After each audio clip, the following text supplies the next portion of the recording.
marami pa rin talagang mga epic rides na hindi ko pa rin nagagawa.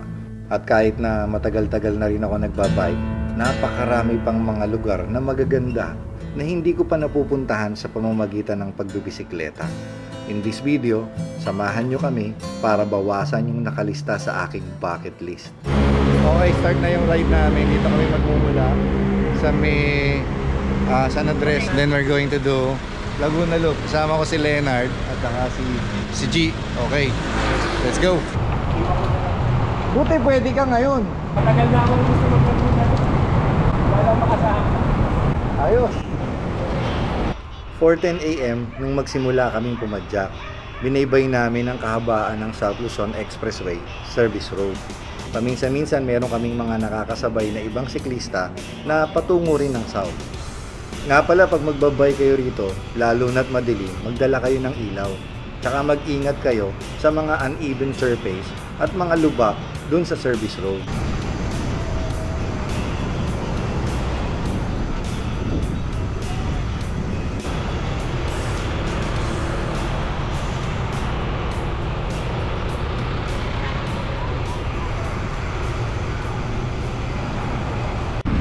Time check, 5:11.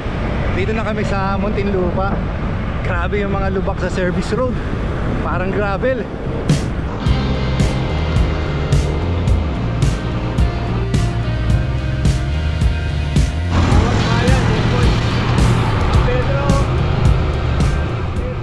Sabi nga pala ni G tsaka ni Leonard, advantage kung maaga ka aalis tapos reverse ang gagawin mo, kasi kung clockwise ka, ang mangyayari napakaraming traffic dito sa area ng Laguna na to. Grabe, dahil motor.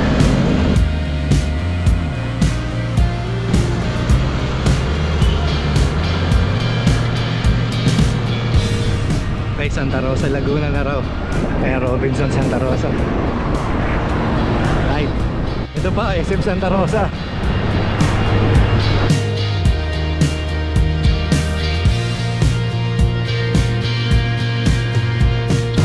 Ano to, Kalamba? Kabuyaw lang dito. Di mayaalis yung excitement sa amin sa ride na to, kasi syempre umpisa ng ride, masigla at malakas pa kami. Malalaman natin yan mamaya kapag umaaw na.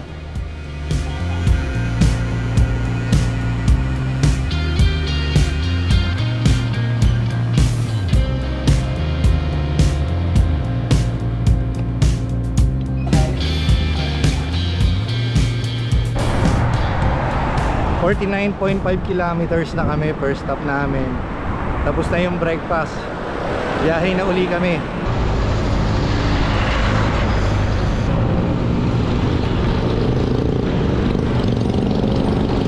Okay, miming na, miming. Miming. Hot spring na, hot spring.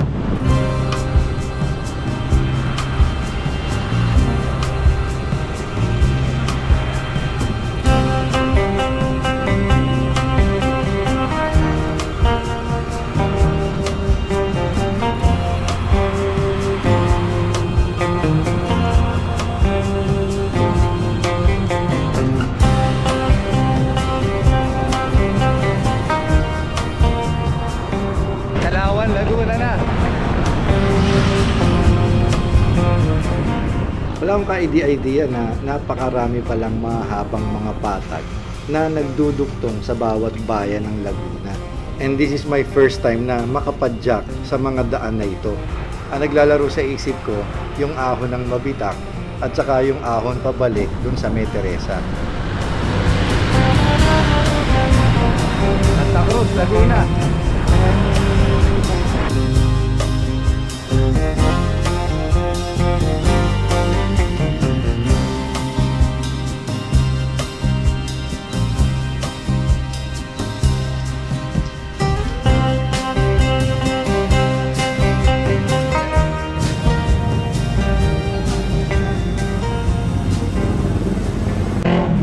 Sa Pagsanhan, first time ko dito at nakita ko na rin yung mga lumang bahay, oh. Kaya marami dito sa Pagsanhan. Nakikita ko yan sa mga videos ng mga nag-vlog. Ayun, nandito na ako. Ako naman na makakapag-vlog. Right. Hello.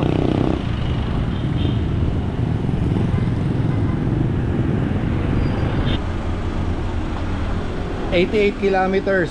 Time check 8:46. Hydrate muna kami. Right, after namin mag-hydrate sa may 7-Eleven, biyahe na uli kami. Next stop namin is Fami, Laguna, about 28 kilometers.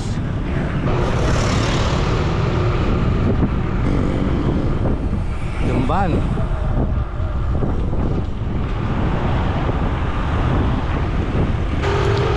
Ano ibig sabihin yan? May bundok na. Layo sir, sa gilid lang tayo. Ito yung stop ng Lumban. Oo. May nakalagay yung Lumban sa gilid pero may hangin. Okay. Mababaw lang.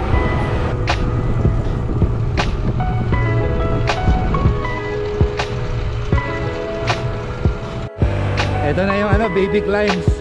Lumban, oh, Lumban. Baby climbs ng Laguna. So, ito na yun. May signage ng Lumban. Narating din ako rito. Tapos tanaw na yung Laguna Bay. Alright. Meron na mga tanawin.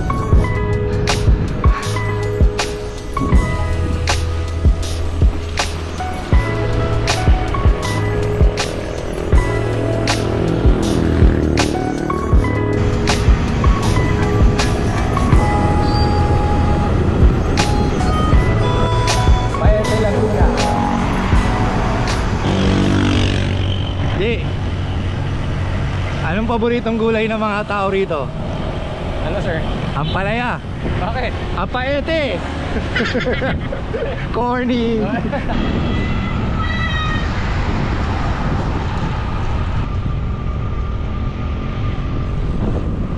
...101 kilometers na tayo.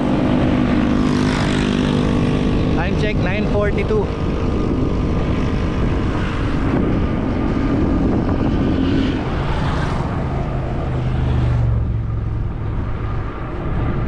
Pakil, Laguna. Leonard. Init. Kaya pa. Kaya pa. Samantalay ng lilim. Shoutout sa Masay Bikers. Shoutout Team Lionhearts, Bike Brothers. Sa Team Kabakans. Yes. Mag-bike na tayo, long ride. Masay Riders, sumama na kayo, mga dry bikers. Triathletes pala. Shoutout kay Cycling Chef. Salamat sa ride. Shoutout kay Kuya Glenn. Pagluto mo kami Amstel ah. Recovery food, recovery food. Recovery.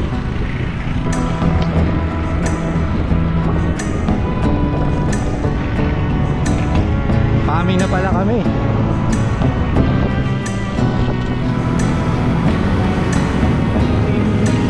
Ano?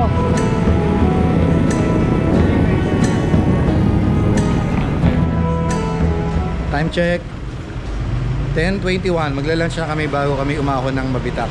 Dito kami sa intersection ng Fami.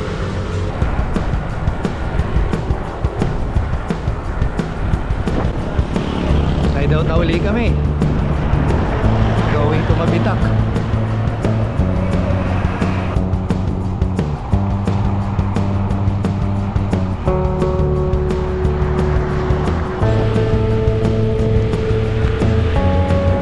Start na daw yung ahon.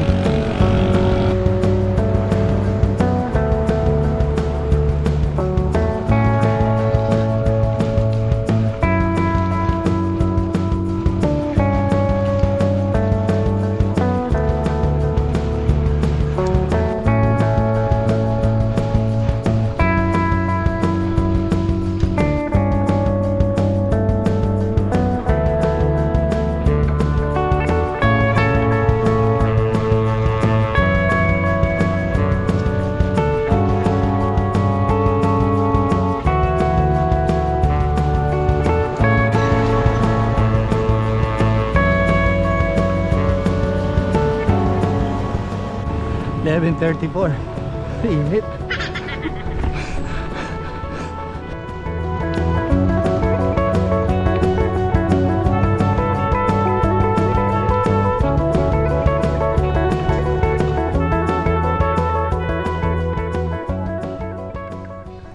Hindi naman siya matarik pero ang hirap niyang. First time ko, talagang honestly hindi ko kayang tuloy-tuloyin. Mahirap. Hindi siya matarik ha. Tapos di na siya ganun kaba, 7 kilometers lang naman.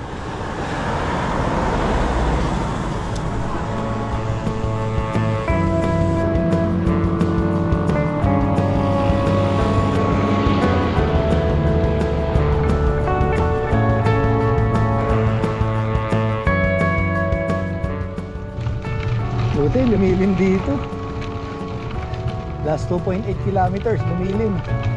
Di rin pala talaga biro yung ahon ng mabitak. Kasi natatandaan ko, nung minsan mapunta ko rito, may dala kaming sasakyan. Parang hindi naman talaga matarik yung gradient. Pero considering na you're riding about 115 kilometers na, kagaya namin, talagang mahirap din siyang ahonin.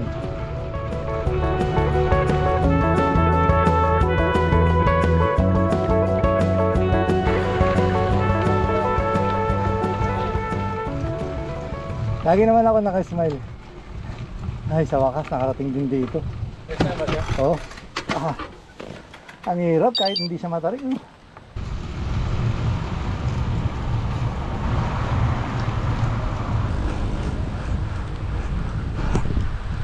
Mahal talaga kami ng Diyos, oh.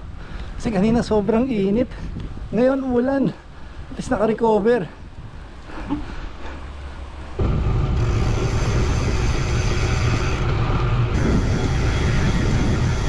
Ingat na lang, ingat. Pagdating ng lusong ng Bugarin, meron na akong idea sa part na to. Alam ko na meron pa kaming aahonin na Teresa. At kahit na malayo-layo pa, na-imagine ko na sa isip ko na matatapos ko na tong ride na to kasi medyo familiar na ako dun sa mga dadaanan namin.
Pagbaba namin doon sa Kapatagan, we decided to prepare para doon sa susunod na ahon. So nag-break muna kami sandali, nag-hydrate, and then pumadyak na kami papuntang Teresa.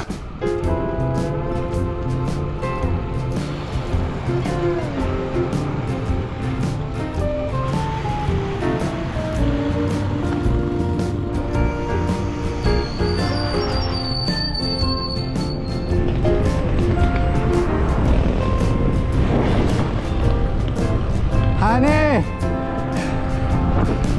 Hane! Nakapag ka, Hane! Jay! Walang signal dito. Bakit sir? Dead spot eh.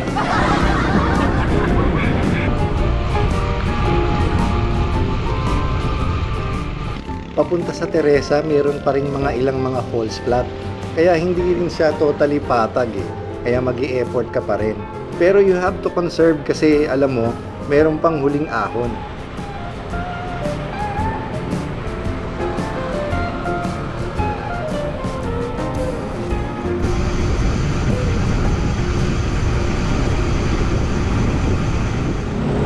At nandito na kami sa Teresa. And this is the final climb. Again, hindi naman katarigan talaga yung Teresa. Pero since pagod ka na, mula kakapadya kanina, at umahong ka pa ng mabitak, medyo mahirap na rin talagang ahonin itong Teresa. Hey kid, don't ever let them get inside your head.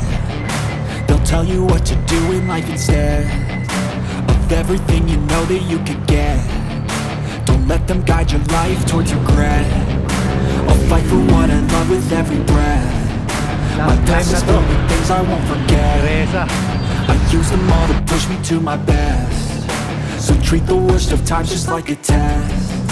If only I could go back in time, I'd tell myself that everything will end up alright. Just push yourself, test yourself, figure out what you like, and find your limits, don't be rigid, always work towards a prime. Surround yourself with open minds, people can change your life. A few friends with intent can help you feel alive. Find a passion, take some action, and with a little time, just be patient, make a statement, try to enjoy your life. They'll try to kick you while you're down, they wanna rise up while you drown. They wanna fill your head with doubt. They're silently scared that you'll figure it out. I'll make it look like I'm losing, won't bother hiding my bruises. And when they finally think you're wounded, then it's your chance to be worthless. Grabe din yung ahon ng Teresa. Kasi pagod ka na nga dahil reverse. Pero ewan ko lang, kasi parang mahirap din naman kung yung clockwise yung gagawin mo eh. Grabe, traffic. Saan tayo dadaan?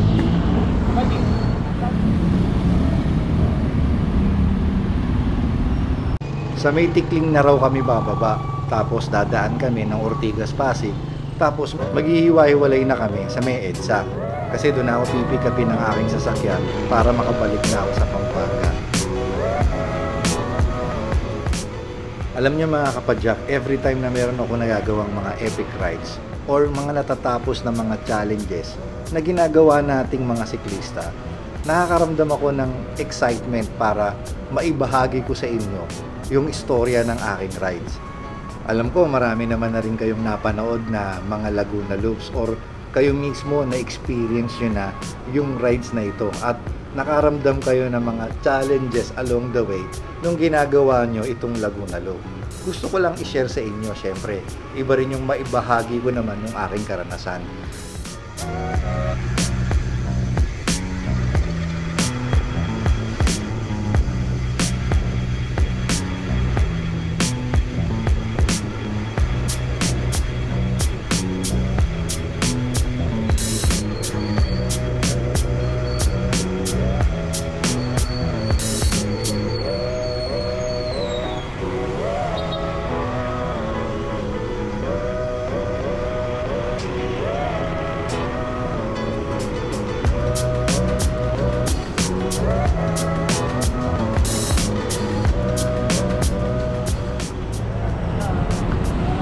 Okay, nakababa na kami ng Tikling. Time check. Oras na 3:02.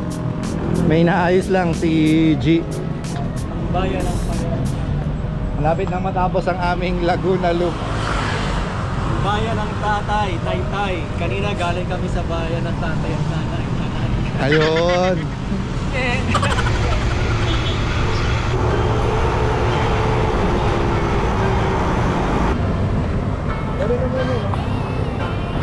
Okay, dito na ako sa White Plains. Kasama ko pa rin si Leonard at si G. Makakasama ko nag Laguna Loop. Bali, hinihintay ko na lang yung sasakyan dito. Tapos, pabiyahin na ako pabalik ng Pampanga. So, dito na natatapos yung aming Laguna Loop. Sa lahat ng climbs na gawa namin, lahat ng mahabang patag sa Laguna, nakaka-drain. So, ang ginawa pala namin is counterclockwise, no? Counterclockwise yung ginawa namin. So yun, wala akong masabi. This is one of my dream ride. Buti na lang may mga kasama tayo nag-ride. Oh, shoutout nyo na, yung mga shoutout nyo. Shoutout Manila Science Bikers. Yun. Team Kabakans. First guys, dumating na. Okay. Bike Brothers. Shoutout sa lahat ng mga tumatangkilik at patuloy na nanonood ng aking YouTube channel at bumibisita sa aking Facebook page. Ride safe, eat healthy. God bless you all. Cycling Chef with Leonard and G. Thanks, sir. Yes.